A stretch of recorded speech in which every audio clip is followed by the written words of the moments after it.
أعوذ بالله من الشيطان الرجيم. أعوذ بالله من الشيطان الرجيم. فدلاهما بغرور فدلاهما بغرور.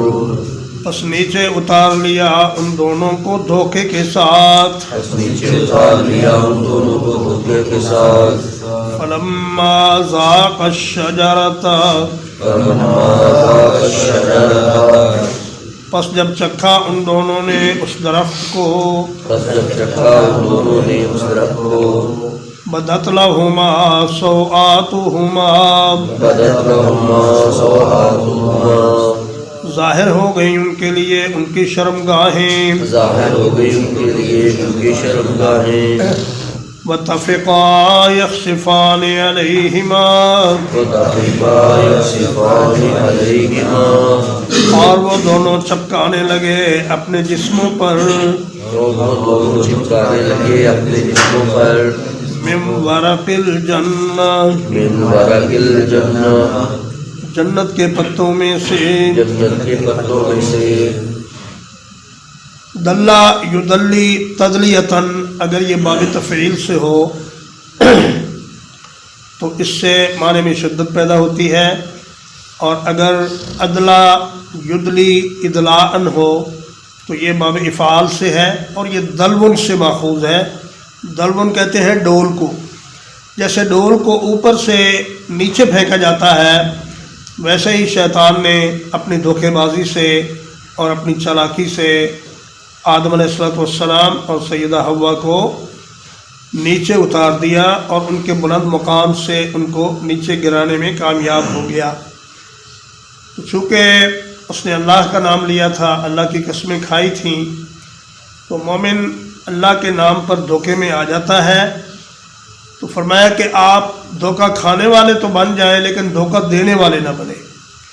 آدم اور ابلیس میں یہ بہت بڑا بنیادی فرق ہے کہ آدم علیہ السلام اللہ کے نام پر دھوکہ کھا گئے، اور ابلیس نے اللہ کا نام لے کر آدم علیہ السلام کو دھوکہ دے دیا، اور وہ جنت سے نیچے اتار دیے گئے اور اپنے بلند مقام سے نیچے کی طرف ان کو گرا دیا گیا. جو ہی دونوں نے وہ درخت چکھا، بدت لہما سوآتہما، تو ان کی شرمگاہیں ان پر ظاہر ہو گئیں. سوءتن ایسے اعضاء کو کہتے ہیں جن کے کھلنے سے انسان کو شرم محسوس ہوتی ہے، اور جن کا کھلنا وہ فطری طور پر پسند نہیں کرتا. تو چونکہ آدم علیہ السلام اور اماں حوا فطری طور پر شرم و حیا والے تھے، اور جب ان کے لیے یہ غیر متوقع صورتحال پیدا ہوئی تو بڑے پریشان ہوئے اور ادھر ادھر بھاگنے لگے. تو آدم علیہ السلام کو اللہ نے فرمایا کہ اے آدم، کیا مجھ سے بھاگ رہے ہو؟ کہا نہیں یا اللہ، ندامت اور شرمساری بڑی ہے. اس نے تیرا نام لیا اور ہم اس کے دھوکے میں آ گئے، اور اب آپ مہربانی فرمائیں اور ہمارے حال پہ رحم کریں. ہم سے غلطی ہو گئی ہے، لیکن ہم اپنے قصور کا اور عجز کا اعتراف کرتے ہیں، اور اپنی انسانی فطرت کے مطابق وہ جنت کے بڑے بڑے پتے لے کر اپنے جسموں پر لپیٹنے لگے تاکہ ان کی شرمگاہیں اور ان کے اعضائے جسمانی چھپ سکیں. تو معلوم ہوا کہ انسان کی اصل فطرت یہ ہے کہ وہ ننگا ہونے کو ناپسند کرتا ہے، لیکن شیطان اور اس کے چیلے ان کی کوشش یہ ہے کہ انسان کو ننگا اور بے لباس کر دیا جائے. شیطان نے سب سے پہلا حملہ یہ کیا کہ آدم علیہ السلام اور سیدہ حوا کو بے لباس کر دیا. آج بھی شیطان کے چیلے ایسے ایسے لباس مارکیٹ میں لا رہے ہیں کہ ان کو پہننے کے بعد آدمی ننگا ہونے سے بھی زیادہ بری حالت میں ہو جاتا ہے، اور ایسا نظر آتا ہے کہ گویا یہ ننگا ہونے سے بھی زیادہ بری حالت میں ہو گیا ہے لباس پہننے کے بعد. تو انہوں نے اپنے جسموں پر جنت کے درختوں کے پتے چپکانے شروع کر دیے.